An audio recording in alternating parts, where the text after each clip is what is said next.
Well, hello my baby gorillas, and if I wasn't so keen to keep you abreast of what's happening down here at Westminster, just let you see a wee bit more of the Parliament there, then I wouldn't be here in the first place. But hello my baby gorillas, and the next few days should be fun and games. Fun and games. So let's see what Boris has been up to just now. Well, there's been a whole bunch of things. It's not just probably Boris that's going to be of interest.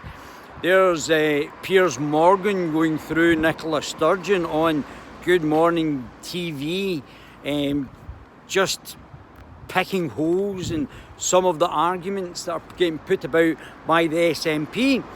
Now, I believe in more powers to the Scottish Parliament. I think Scotland, whether it be independence or a Devo Max sort of solution, I think that it is in Scotland's interest and the interest of the rest of the United Kingdom for Scotland to have more powers to influence. Not just Scotland, but other areas in the north, in the Midlands and Wales to control more of the things that are going on in their locality. Obviously, London is very centrally dominated, almost like a country in itself, and the ideas and morals and the beliefs, the political beliefs, do not necessarily correspond with what's happening in the rest of the UK. Some of it does, some of it doesn't. Every individual is an individual, and some people believe in certain things, some people doesn't. It doesn't really matter about these intersectional issues like gender and race, and everybody has their own set of beliefs, and that's what they bring to the table. So, what is Boris doing?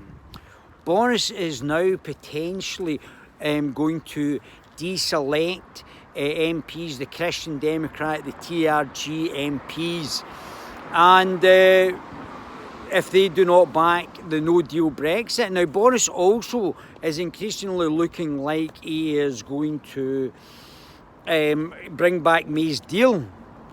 So, in some version, but Barney is saying that he isn't going to allow a change to the backstop. The Taoiseach is saying that he doesn't want a change to the backstop. There might not be any problem with the backstop. Britain might say, right, okay, we'll just set up these good traders and schemes and continue to have the soft border that's there, and there'll be pretty much no changes. So it might be a total storm in a teacup, a bit like the proroguing of Parliament.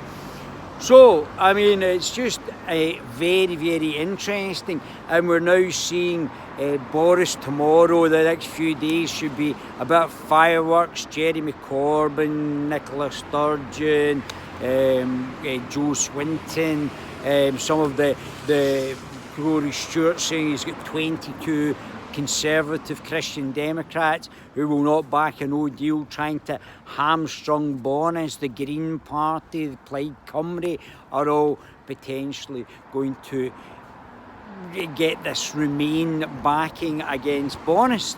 And now Boris in the last few days is now putting forward the proposal for a new, and well, he's not, it's been muted by the press, and Boris has not actually said, but it's potentially a new general election. Now, from a political point of view, is Boris and Nigel was on there on the radio stroke podcasting, saying that he was going to, or that he thinks that a Boris Nigel combination would actually be massive. They would beat substantially beat Liberals and the Labour Party. Is Boris going to, because the Conservative Party are very tight when it comes to doing something like that. I think it's probably the right thing to do. There's Tim Martin, would make an excellent MP.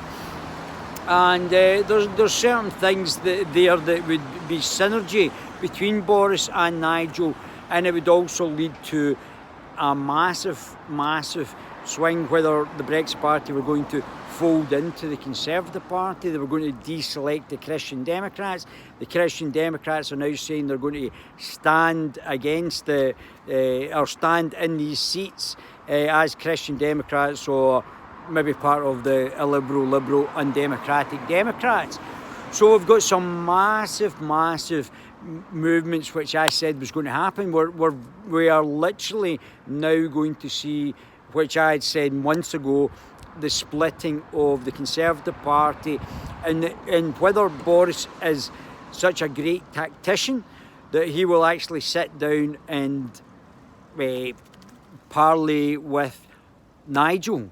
And that's going to be the real interesting thing, is that have they got time to actually do that? Also, we've now seen that there's obviously going to be a few things, revoking Article 50, continuing, Gordon Brown was talking about the continuation and another extension, which I don't think is in Boris's interest. No confidence vote on Boris, but that would take it after the 31st, which means we would have a de facto no-deal Brexit.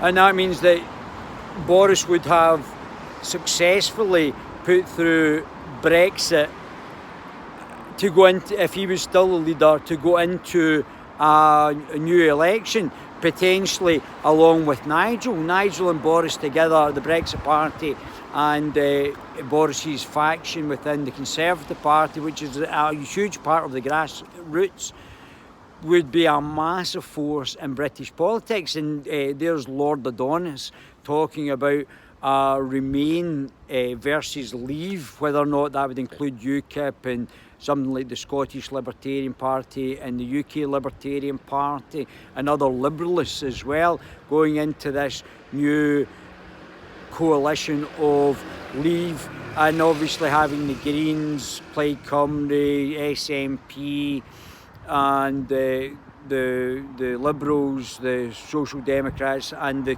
Communists, which Gordon represents in the Labour Party, and part of the Christian Democrats within the Conservative Party.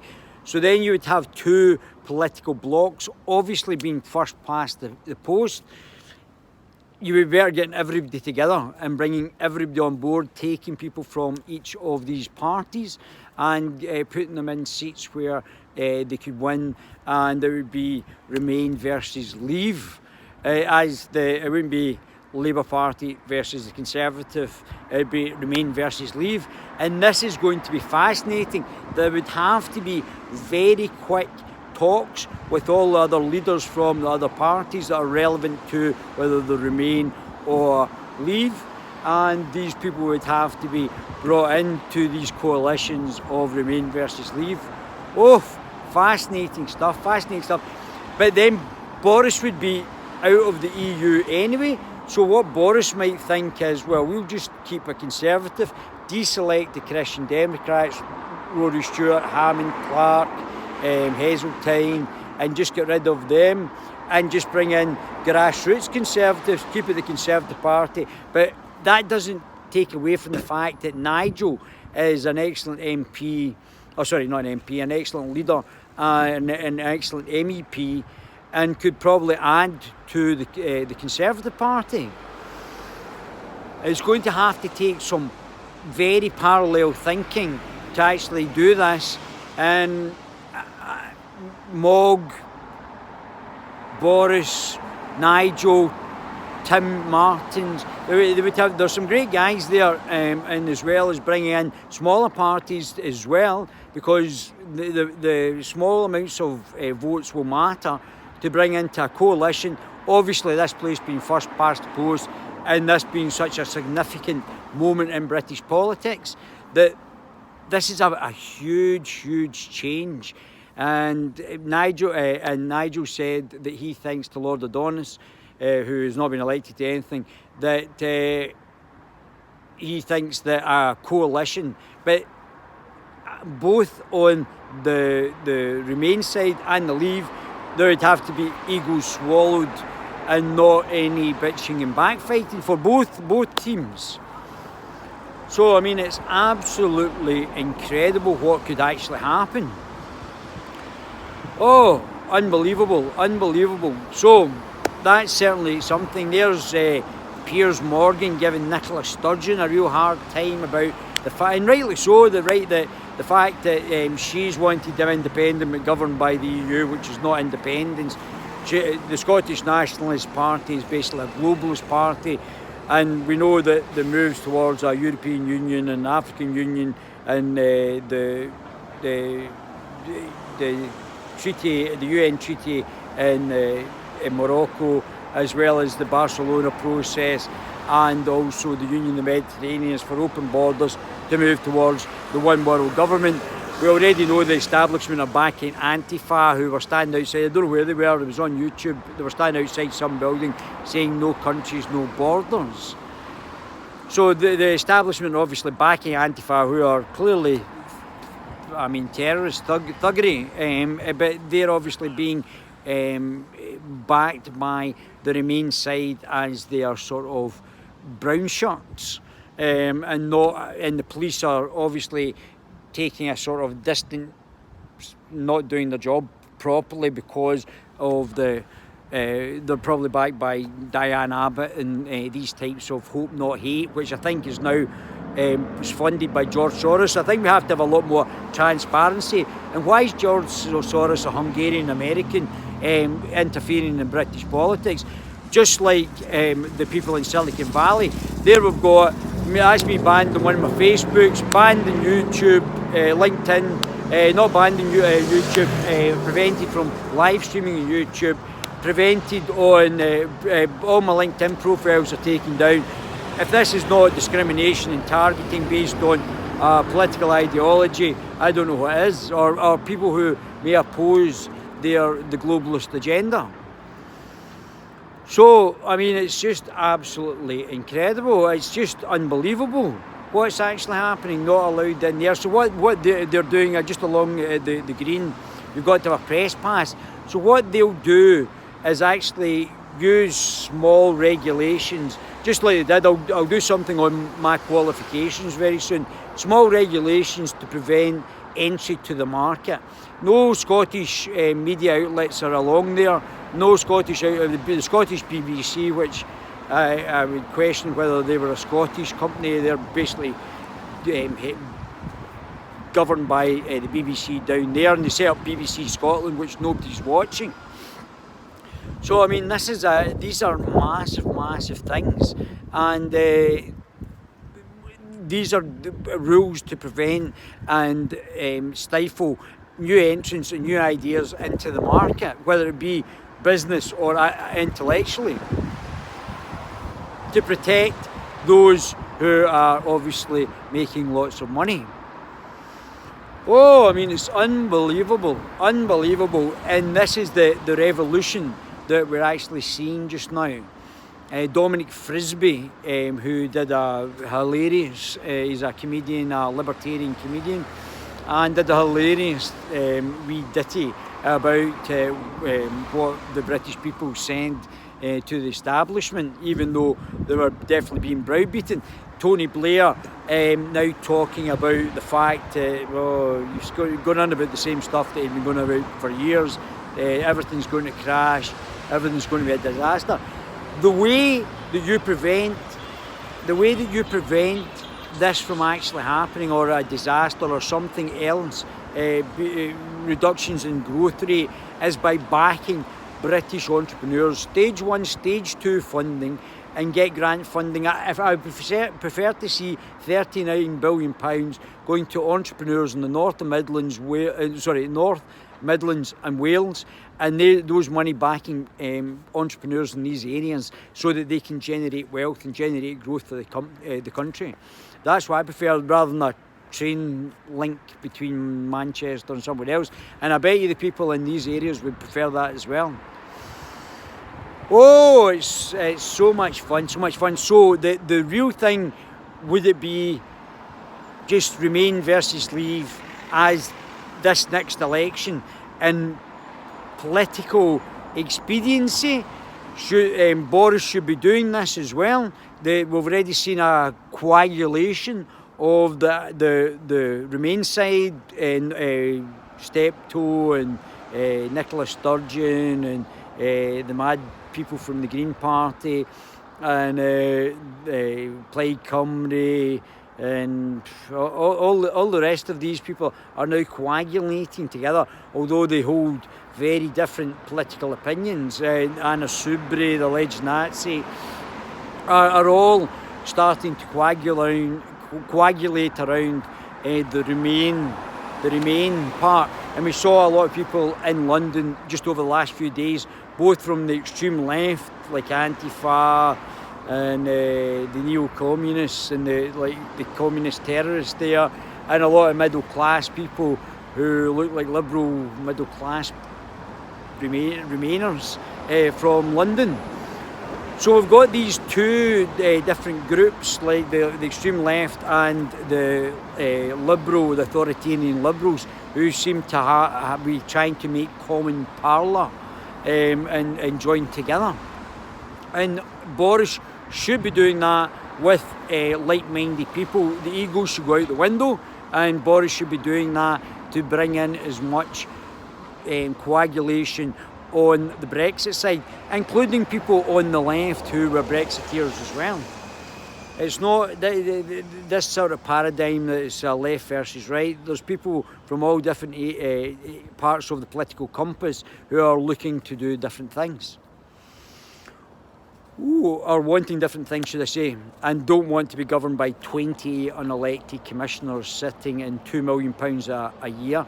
And we've already seen greater input from other people in Europe as well. They are becoming, there's the ADF getting massive returns just now in Saxony and Brandenburg, who are a conservative, slightly conservative rather than the Christian Democrats. Christian Democrats would be like Clark and Stewart, which Angela Merkel's part of. Now they're stopping them actually standing as MPs. The judicial system is preventing democracy in Germany by the authoritarian liberals who want the moves towards the one world government. Angela Merkel's tenure as the Chancellor is in a very shaky peg now, and the leader of Germany. She's now, it's only a matter of time now before she goes. I can see a splitting of the coalition, although the Social Democrats, just like the Social Democrats and the Christian Democrats within the Conservative Party, Tom Watson, Rory Stewart, and even Joanna Swinton are all very much the similar entities, political entities. Same in Germany, the Social Democrats and the Christian Democrats, although slightly left and slightly right, are pretty much one party. Oh, and the ADF are coming up and rocking the whole place. It's unbelievable, unbelievable. I've heard some of them speaking, and they seem quite moderate and just moderate conservatives who are not really impressed with the EU project. And now we've seen the moves towards an EU army. There's Merkel looking like Palpatine out of Star Wars, addressing the Star Wars Senate. I mean, it's unbelievable. Talk about art imitating real life. Oof, fun and games, guys. Absolutely fun and games. So tomorrow's going to be big. The Remainers are going to try all their best to thwart it. Very limited what they can do. They can try and bring Boris down. Boris can then call an election after the 31st of October. They can bring in legislation. Boris has said he's going to ignore the legislation, or Mogg said they could, or Gove, I think it was, said they could ignore the legislation. This could be brought forward to thwart it. And Barnier said there's not going to be any changes to the backstop. We'll play hardball with you. So we look like we could be going for a no-deal Brexit regardless, just because of the political processes that could actually happen. apparently Jeremy Corbyn's got something up his sleeve. I don't know if it's Diane Abbott, but it's I don't know what she's going to do. But I don't think anything's going to happen. I think we're heading towards a no-deal Brexit unless the European Union, which we import a lot more than we export, is going to come to some sort of agreement and understanding. We've seen there Switzerland, who's also getting a hard time from the EU, is wanting to do deals with the UK as well. Oof, well, fun and games, guys. It's absolutely brilliant. It's so much fun. And me on the eve of, it's not even the eve now, I think it's after 12 o'clock, me coming out here to keep you, my baby gorillas, abreast of what's happening in Westminster, is here on the day, in the morning of the day, I think Parliament's back tomorrow, and the fun that's going to start tomorrow is just going to be legendary, and especially over the next few weeks. So much fun, guys, so much fun. I hope you guys are enjoying it as much as me. I'm having a great time, honestly. It's been great. Everybody putting their foot down, and it's been great, absolutely super. So we'll very soon see what's happening, and hopefully we can have a good time and speak to people as well. I think it's good to communicate. I was found the conversation I had with the young lady a bit strange. Super majorities and we believe in democracy. Honestly, I'm not sure what the kids have been taught these days about democracy. What has to happen because of democracy and 17.4 million people voting to leave the EU is that we leave the EU. And Tony Blair's trying to fudge this vote as well. They've done very well to keep us in for another 3 years. And is Boris, I just heard Boris was a Bilderberger as well. Is Boris going to deliver, or is he going to fudge it? And if he does fudge it, is Nigel going to be the next Prime Minister? Woof! My baby gorillas, I love you guys.